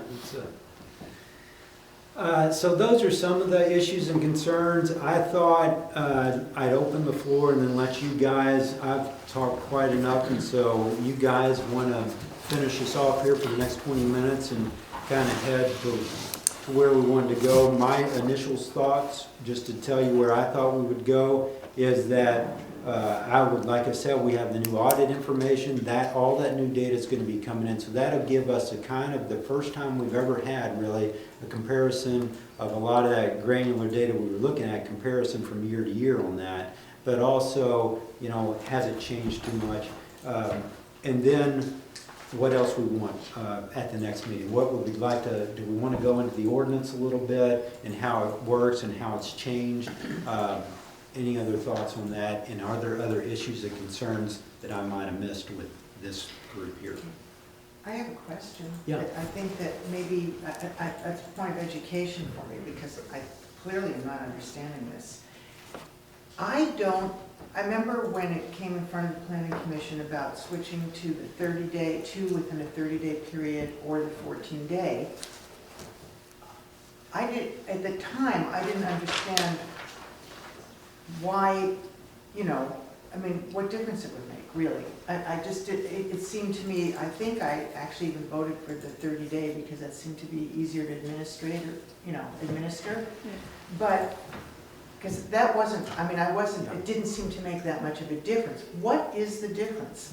Is it 2 extra weeks? Is that it? It's 2 weeks of lost income. Okay, so it is the 2 weeks. To start. That's And the 30-day wasn't going to be any easier for us to manage than the 14 days. Oh, it wasn't. No. So it's all about those 2 weeks of lost income. That's what it was about. Bottom line. Well, yeah, when you're looking at companies that are, we now have 11 employees. Mhm. If you take 2 weeks of lost income times 20 houses, You lose employees. You lose employees, or you lose employee benefits. And So so that's the hard. Or employees don't earn as much. So We you get pay one our extra employees. 14-day, Yeah. essentially. is We what have to would max in happen. order to Yeah. make it work. Okay. There's Yeah. 26, there's 26 rentals possible a year under the 14-day license. Okay. There's only 24 possible under twice a month. The problem is that you lose a week in the summer, which Which is could employ a person.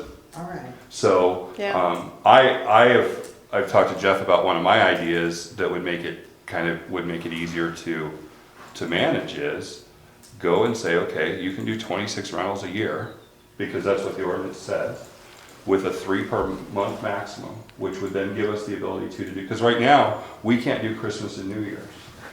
So you have 2 major holidays people come because of the 14-day license, which would give them that ability. Also, as we're doing events in town to help support the nonprofits, having places for people to stay. So those are, I just didn't, Yeah. because I don't think anyone ever actually just said that directly. You lose 2 At rentals the a time, that it was, that it was a matter of, I'm not saying that would have made changed anyone's mind. I just couldn't understand why the management people were so adamant about it. I couldn't figure that out. It changes the entire model of our business. Well, on that same note, one of the things I think about just sitting here, again, I don't know your businesses, but I'm learning quickly, or at least getting the data. It seems to me that it sounds like a lot of the issues don't really come down to if you're managing a property, you're kind of in control and you can kick people out if they're being Sure. unruly. Yep. It's the second homeowner who says, I'm going to rent my property, and that's not being controlled. Yep. And I think Lisa and I would both agree. The problems we're probably having, I won't speak for you, the problems I'm having in my community is there are people who are just renting their home, Right. and they're going through, the social media to get it rented, We're not even renting it, just letting it. just letting it out. And More likely. so, do we have the ability to have those conversations here? Because then maybe we go to a 7-day permitting if they are being housed by a formal group Professional. like your professional group as opposed to doing it themselves. Or do we have the ability to say nobody can do it unless they're with a professional group and take everybody out of it? Yeah, one of the things that was a concern by clamping down, like with a 5-year permit, is that it drives people underground. They don't have to advertise, they don't have to go on Airbnb, they don't have to be professionally managed by someone outside of the community in order to rent their houses. Right. They've got family, they got friends, they got people at work. They don't have to advertise at all, and they'll rent their property just as much as they want to. And it's all underground. Yep. And that was the whole purpose of the 5-year when it was started, was to give that opportunity event so that it didn't have to happen that way. Yeah. They could do the 14 days and then they could have the opportunity for the 5-year. They get a 5-year period of time to do some real work on their house, Yeah. because usually that's what happens with those 5 years. There's improvements done to the properties. Yeah. So, but that vent went off. So I think we're going to start seeing more of these houses going underground because they can. Yeah. They can do that.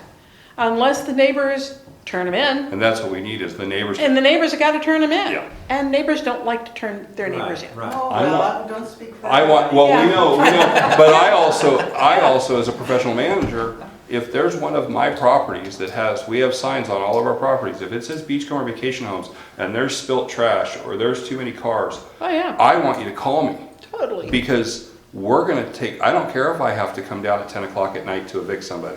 If they're not following the rules, they're out. Yep. And that's my concern for the neighborhoods that you live in. Yeah, is but that goes it's not fair. with the long-term rentals as well. I mean, every Absolutely. problem you're That's talking a about landlord now problem. exists with a lot of the long-term rentals. And when we talk about, the impact on, because Dwight brought up a good point about, and I'm in food and beverage, so none of my people, for the most part, can live in town.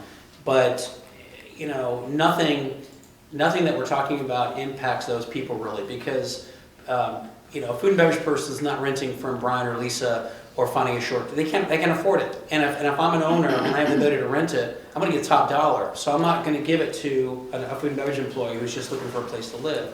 So do we have the ability to talk about this comprehensively, long-term and short-term? Oh, yeah, Because you have to. I think there's a lot of overlap. and There we is should a be lot of addressing it overlap. holistically. Yeah. One of Right, the because the things- long-term end up being absentee landlords. Yes. Almost Yeah. Right. always, so Oh, there's yeah. nobody there managing the property in the long-term rentals. And these expensive houses, those homeowners don't want to rent it for a subpar rental Right. to a renter who may or may not take good care of their house, and now they can't use their house themselves. My daughter just moved into a So- situation in Seaside that it's a 3-story house. There's a renter upstairs, there's a renter in the middle floor, and she's got the bottom daylight basement.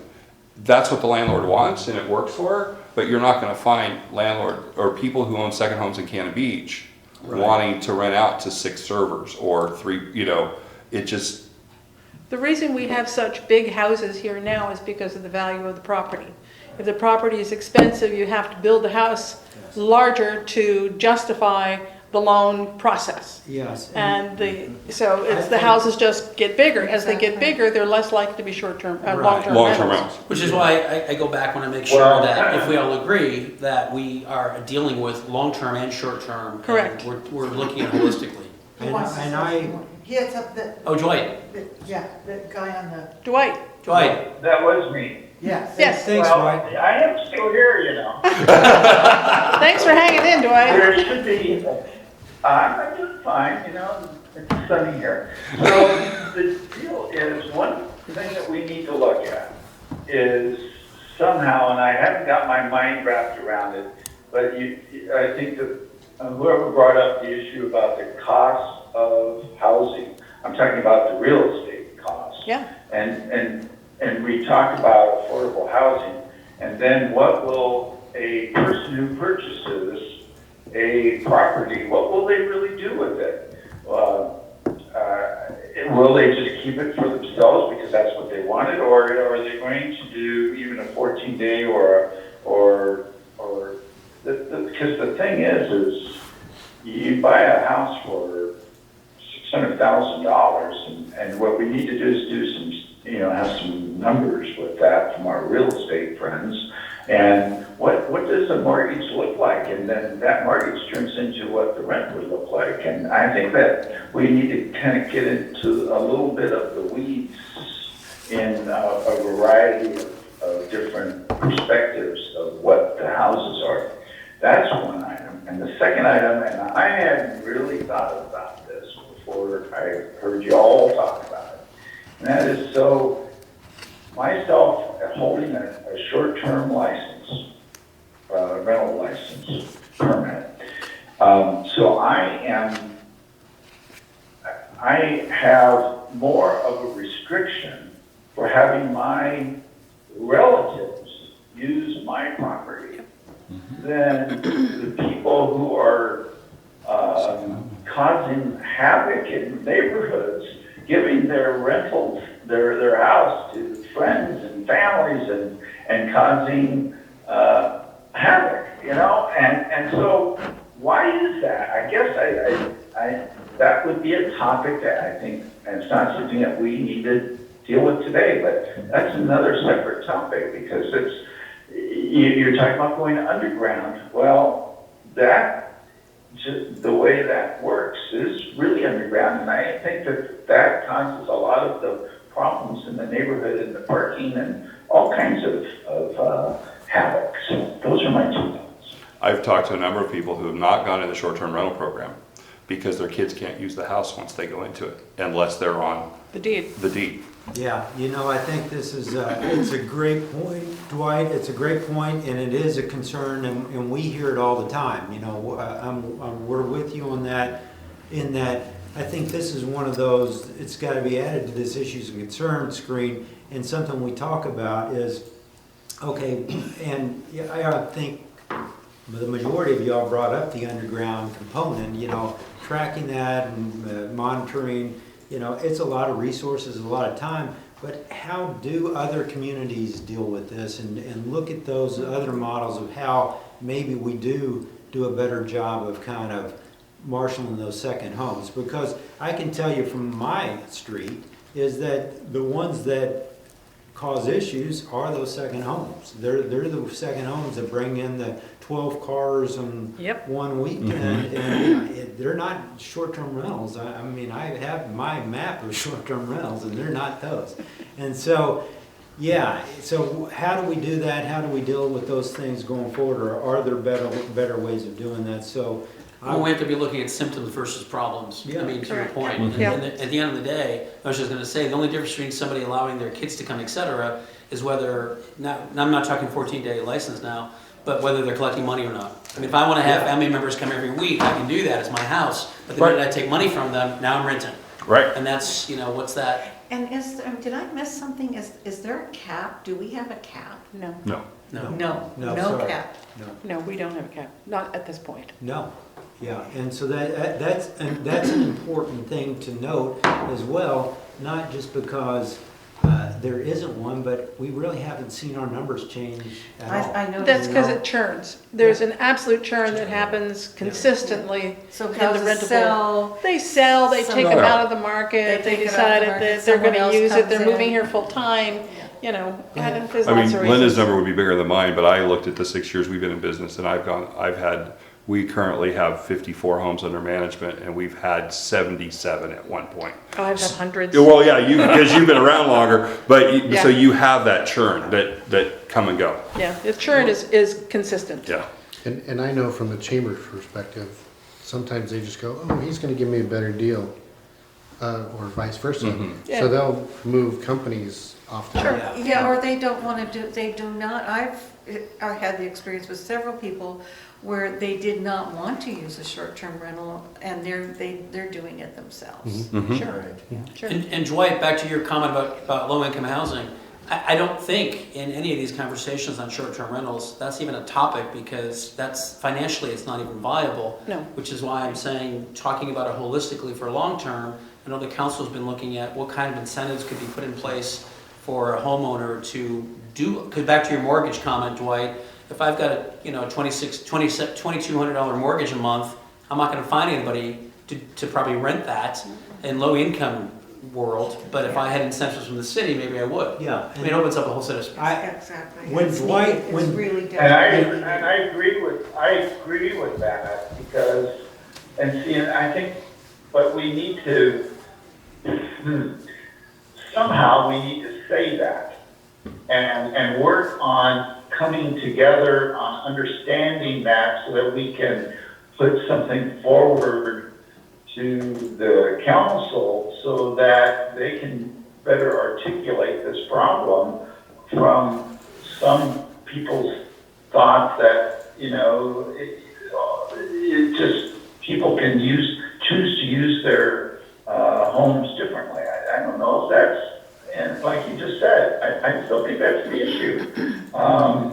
So there's other things that we need to think about. So it goes back to core values, and I think about the mission statement, and as a business, your mission statement is your guiding principle. And if you're conflicting your mission statement with decisions you're making, two things have to happen, right? Mission statement changes, or you change your direction. Right. Yep. If we're trying to do low-income housing, and we're trying to talk about that in this comprehensive plan that we're looking at, if we are, we've got to really be thinking about the impact on this planned community, because, right, if you don't have low-income housing, you don't have families. You don't have families, your community has a lifespan that's gonna, you need Exactly. kids, you need schools. I mean, Yeah. that's a really bigger, Yeah. this is a huge thing at that point. But I appreciate that, and it's a great note to end on, because this is a part of a big picture, and long-term as well, not just a big picture of, hey, Dwight brought up the weeds. I am happy to dig into weeds on anything. That just spurs me on. But one of the things that we haven't spoken about, but talks about this big picture, is last year the Clatsop housing study was done. Right. And our council hasn't taken any type of action on that, but we have heard repeatedly that they're concerned about inclusionary housing, workforce housing, whatever. I know that's going to be a big concern. The Planning Commission has asked to, let's look at these things. So it is the next big step for us. And so I think for one of those kind of bring back to you guys for not just the audit information that you're gonna be getting for data, but I'm gonna also get you guys that Clatsop housing study, and we can kind of dig into what were the key findings and what are to us as a community, and what we might look into even further for our future mission and goals. So, Could you include the fire code? oh yeah, well, I can give you kind of that section of Yeah. that, because it's, you know. It's massive. huge. Yeah. It's huge. It's, Yeah. well, you would know that. Huge. Yeah, it's a big deal. Well, and I would say, even if we don't dive into the greater housing concerns for our community, if we do a really good job of understanding the short-term rental impact, and we can eliminate that as some of those concerns, then we've done a pretty good job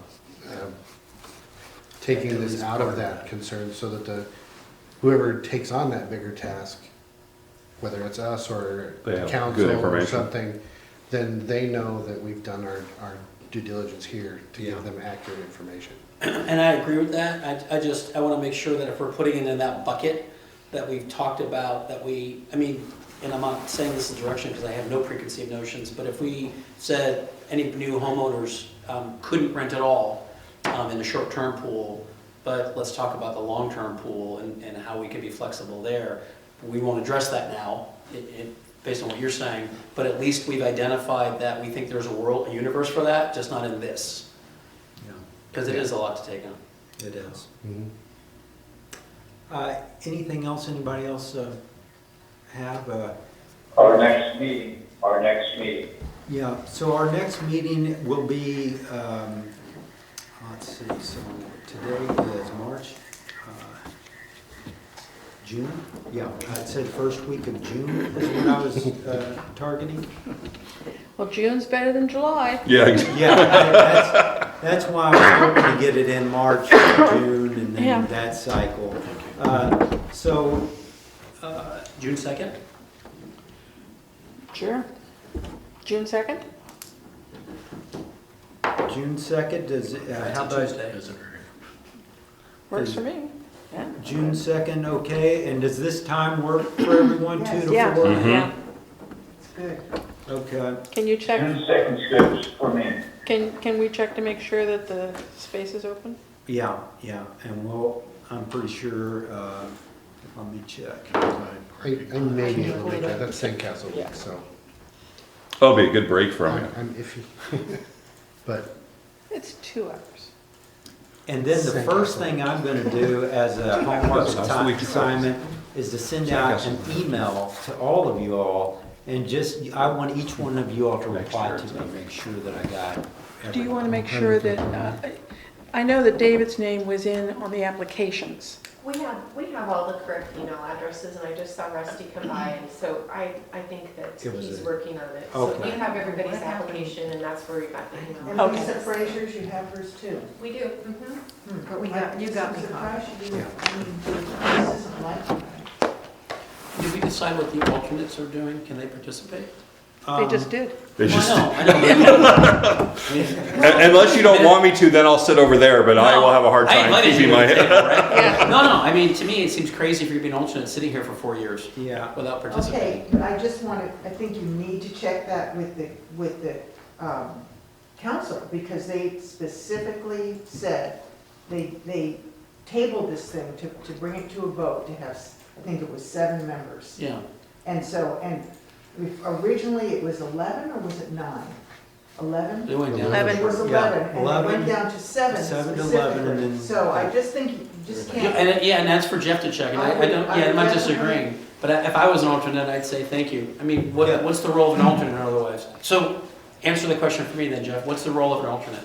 you know, as far as my concern, it's up to you guys. It's your task force. So, that's all the council direction that we got, was that there was gonna be 7 members, and then the alternates. It's up to you guys how you want to utilize And the those. alternates would be placed on the task force if someone fails to show for 3 meetings in a row. I disagree that it's up to us. I think- That's exactly what was said, and it's what's in the Yeah. motion. Is the alternates are alternates only upon somebody being removed. Correct. Right. For And I non- think- for not And showing that's up. what the council Sure. voted on, and that's what they said. So I don't think it's up to us. So on that note, at the risk of sounding like, we have a chair and all that, I would like to ask if anybody has a problem with it, they should bring it up, because we're all people. I think we should go back, Jeff should go back to the council, and at least say that one person brought up that, I think if an alternate's gonna be successful, They have to be here. they need to be here, and if they need to be here, they should have a voice. Otherwise, if they're just here in case somebody quits, then they got a huge ramp-up time depending on when that might happen. So they're either here or they're not. And you're back to the same issue, I'm just pointing No, I'm this not out. disagreeing with you, but I'm saying, No. unless somebody disagrees with me, please say that. Otherwise, I think Jeff should go to the council and Well, I say am that. disagreeing with you. Oh, you are, okay. Yeah, I am disagreeing with you, and not for any kind of personal reasons, but the Yeah. whole reason for doing it the way they did it was so it wouldn't be top-heavy from one particular field in the town, and one particular point of view. I'm the only, Well, I don't an have, alternate's an alternate though, they don't vote, they're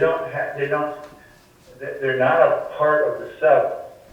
So, and it's very clear that the purpose of the alternate, and I listened to the tapes myself, and the purpose of the alternate was to take the place of someone who was unable to continue. And their purpose there was not to be, because that's why they took all those votes to get it down to 7, and then with 2 alternates in case someone dropped out. That's what I heard. And I agree with that, Dwight, that's what I heard, but it's up to the task force to decide how they want to utilize, public comment, all that, public input, in other words, and that's what they can. Oh, Can I put my 2 cents in as an alternate? I get that part, absolutely. I just want to put my 2 cents in as an alternate. I'm honored to be an alternate and be here. But sitting in the back here for 2 hours, I have other things I can do if I don't have anything. I don't feel if there is a decision made, I am not part of that decision.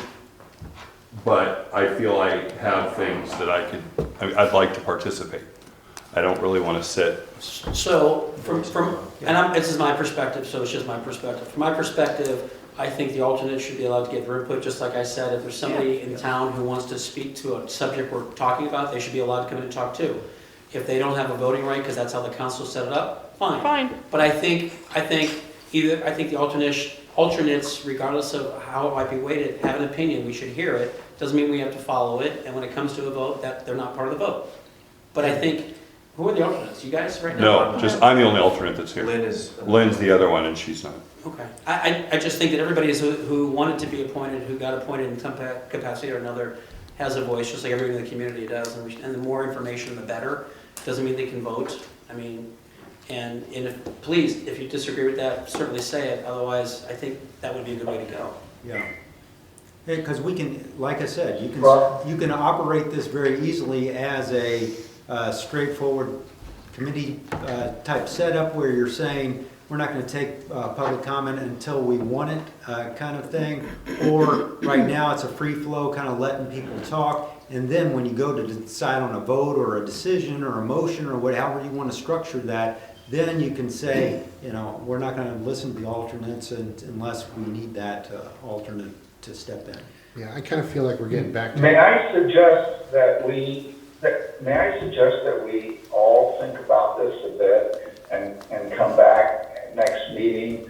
One of the things that concerns me is about a free-for-all type of anyone who comes into the task force and talk, is that can get to a situation, one, where it's distracting, and 2, where we're not getting a balance of, not everybody knows that, you just come in and chat and that kind of thing. So I think we need to have a slight little structure when we come to, and I think we should allow public discussion, but we should figure out how to do that first.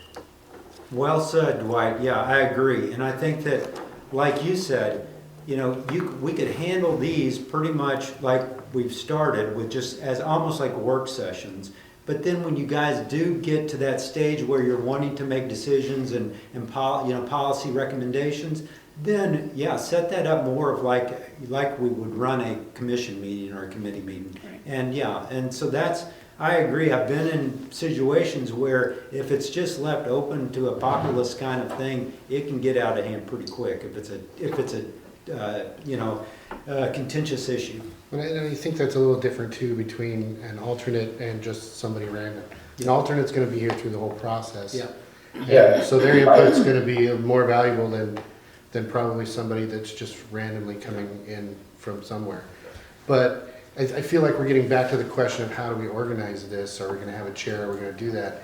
And I think we decided early on that we wanna take some time, get to know each other, get to know the data, get to know where we're going, and then we'll be able to better to figure out how we want to organize it while we make decisions.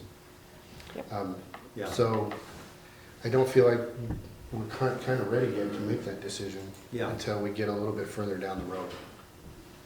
So at the next meeting, would you guys, we'll have a portion of the agenda to talk about organization a little bit further.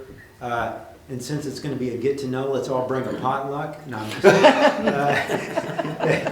long as Bob's on the committee, I agree with that wholeheartedly. Yeah, Bob's on the committee, this is all good. But we'll have Thanks, Claudia. we'll have the new audit information data. I'm going to go over the Clatsop housing, and then we're going to also have a section on the ordinance language and any other topics or issues you guys want to bring up or me to talk about in June.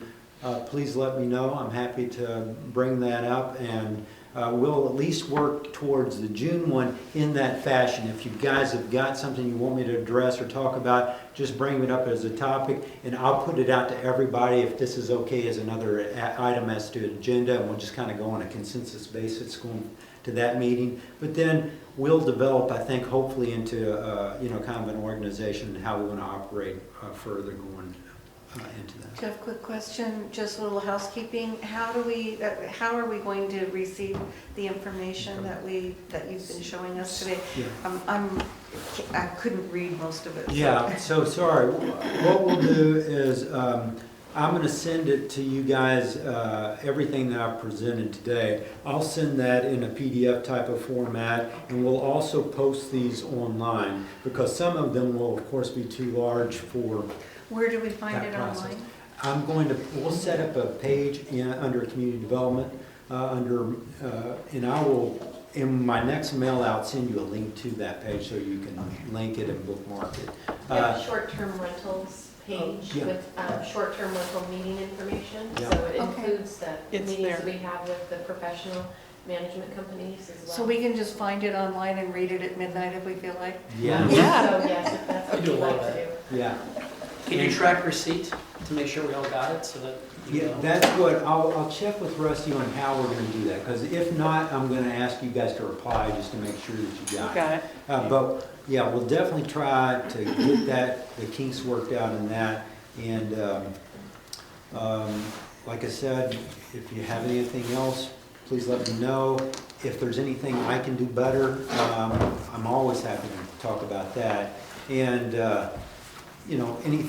any information sources that you think might help or any ideas you got, that's the other things we'll also start talking about the next meeting this week. And I don't want to sound like a broken record, but I am concerned about Lisa Frazier not being here. Yeah. I'm concerned that she may not have known. Yeah, she may. I not- don't know her that well, Yeah. but No, I- you're not being a broken record on that. I mean, really it that's. concerns me. What concerns me is that, it concerns me that as a public official, that we don't have more participation in general in most of these kind of working groups or committees. And yes, whatever we can do to help that process, I'm always open to ideas, Facebook pages, Instagram, any of Right. that. I've She worked in was a communities, we do that. long-term rental Yeah. person, I know that. She ran a long-term rental for quite a while, Yeah. from what I'm told. And so I think that her perspective, Oh, I guess, one of the reasons that the council probably put her on Yeah, the so committee, so. we will try to work out these kinks and make sure that everybody's getting these notices, okay? Yeah, I certainly, before we really figure out the structure, would want everybody's input on that. Oh, You yeah. know, everybody on this task force. All I'm right. going to try and be there in June, and I have to go. So thank you for getting the link to me. I appreciate the effort. All right, thank you, Dwight. Dwight? Bye-bye. Bye, Dwight. Of the, yeah. And one of Yeah, the, the link down to, So I'll send that out as well, and we'll send out the contacts for, everyone. And you'll say who's an alternate. Lisa, I'm one of them. No, I know that, but there's another person. Lynn Taylor or? You knew. It's Lynn,